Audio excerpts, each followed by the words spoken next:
one of the things that in every crisis there's opportunity.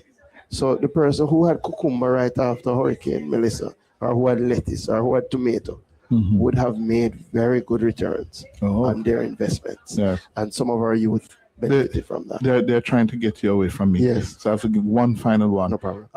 The Auditor General's report on your ministry saying that $870 million worth of contracts were not properly reviewed by your procurement committee. Yeah? How do you plead? What happened? I'll say two things. I'll say three things.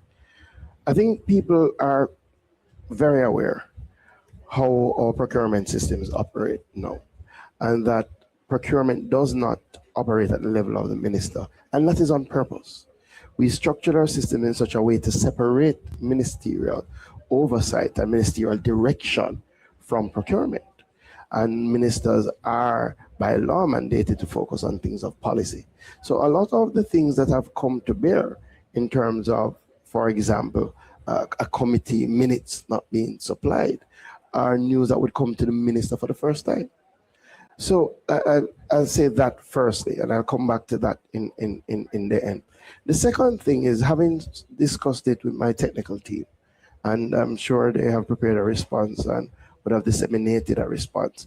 The Auditor General at no time said that $870 million was used for untoward purposes, or went to contractors that were not bona fide, or that the money was misappropriated. What the Auditor General said is that she did not receive minutes for the procurement review meeting. What the ministry has said is twofold.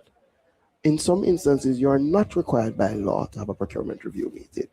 Even though the Auditor General may have it in the guidelines, there is a law that supersedes that. And two, this was not last year.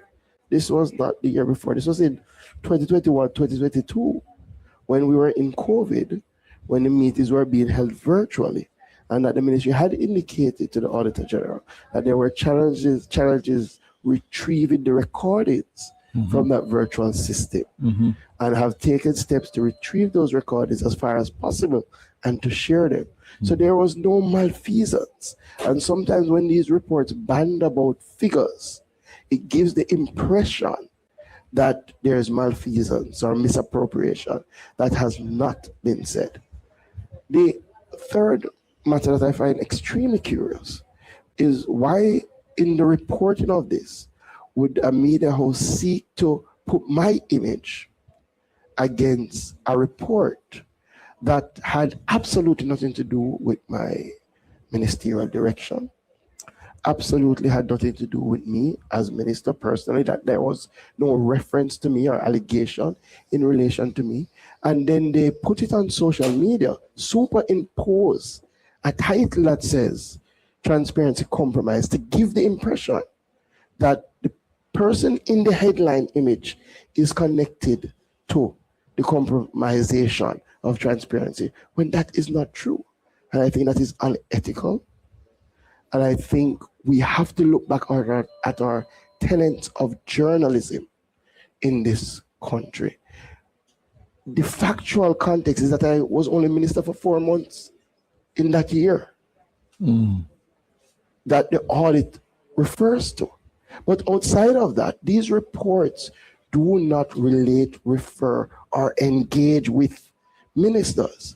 But there are some who want to give that impression to try and perpetuate the feeling that politicians are of a certain ilk.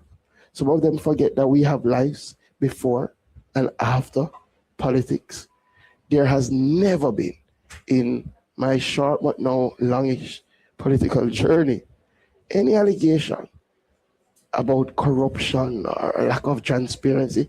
And those are things that I take extremely seriously. So I've written to the Gleaner about it. And I have asked my lawyers to review it, because I am very sure they will try and say, well, you are the minister. No.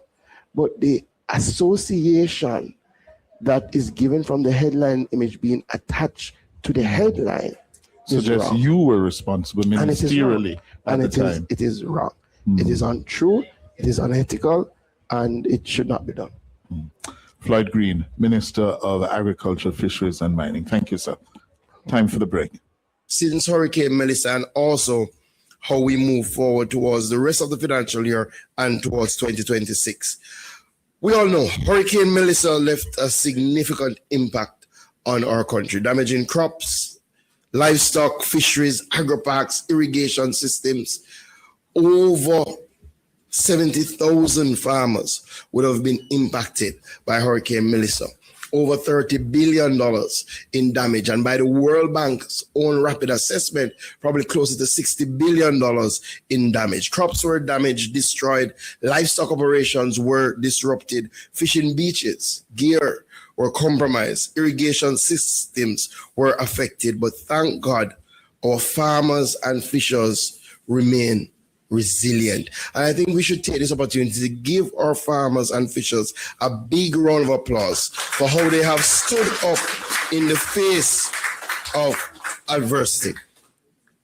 From the outset, the Ministry of Agriculture, Fisheries and Mining activated a structured recovery framework. We have our Hurricane Melissa Recovery Task Force chaired by Director Price, and our objective was to stabilize production, to quickly reduce the cost of re-entry for our farmers and our fishers, and to protect food security.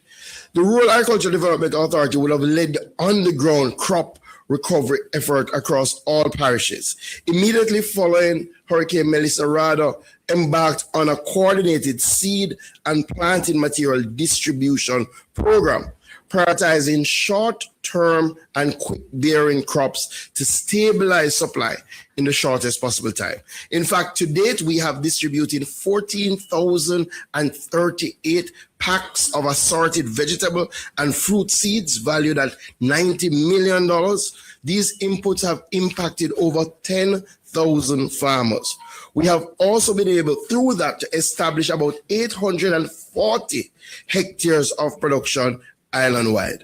We have continued to roll out our national onion production program, where we've distributed 780 packs of onion seed, focusing on Texas and Super X, and we've been able to already establish 43 hectares of onion production. We all know how important fertilizer is after a disaster, and through the support of the government of Morocco and our Moroccan fertilizer program, we have already been able to distribute 7,205 bags of fertilizer, impacting over 2,500 farmers and restoring production across 540 hectares.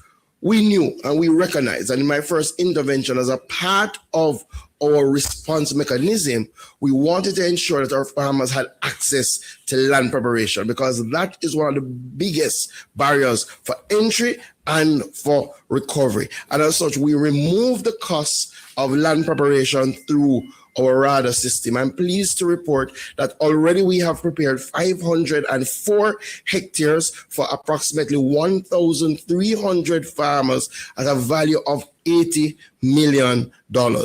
We also did not stop the initiatives that were already in play. We already know that mechanization is critical, especially in this era of persistent labor shortages. So prior to Hurricane Melissa, we had started the process of procuring walk-behind tractors, augers, and those have since come and have been deployed across a number of parishes. So we have deployed 6 walk-behind tractors across St. Thomas, St. Elizabeth, Clarendon, and St. Anne, and Manchester, supporting our onion and vegetable land preparation. In addition, 6 earth augers have been deployed in Trelawney, St. Anne, Clarendon, and Manchester. I was very happy to see, although it wasn't highlighted, I was very happy to see that in one of the articles about the recovery, one of the pictures was a farmer and a more experienced farmer using one of our walk-behind new tractors in that Clarendon bog hole area. We have also continued to embark on our national Irish potato program. To date, 850 hectares has been established, supporting 1,454 farmers. We do expect that by March, we will have about 12,996 tons of Irish ready for the market. Water availability is critical and has been critical to the recovery process.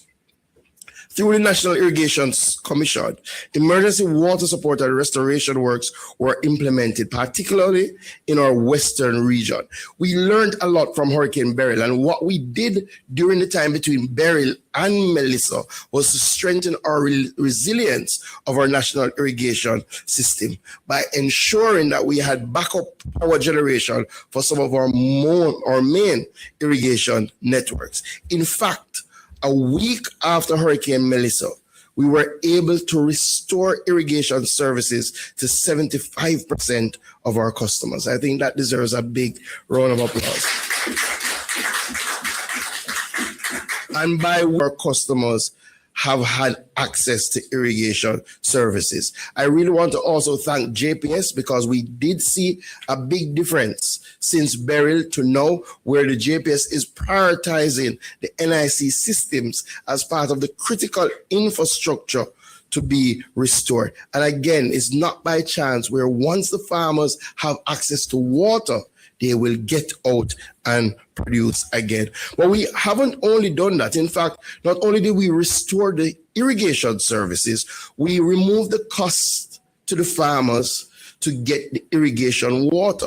And we have been providing water free to our farmers since the passage of Hurricane Melissa. In fact, the NIC has delivered 135 million gallons of water at no cost to our farmers since Hurricane Melissa. And of that amount, we carved out a facility to ensure that communities, farming communities in the hardest hit areas who did not have access to potable water services were provided with free non-potable water. And we have trucked 5.2 million gallons of non-potable water across varying communities. In fact, our interventions have benefited 60 communities, and it has supported over 4,000 hectares of agricultural production, assisting an estimated 3,416 persons. We also implemented, to ease the pressure on our farmers, a 3-month moratorium on irrigation bills up to October 28th. So persons who had their bills that would have became due by Hurricane Melissa, they have been given a 3-month moratorium which ends at the end of January, so that they could focus their resources on bringing back production.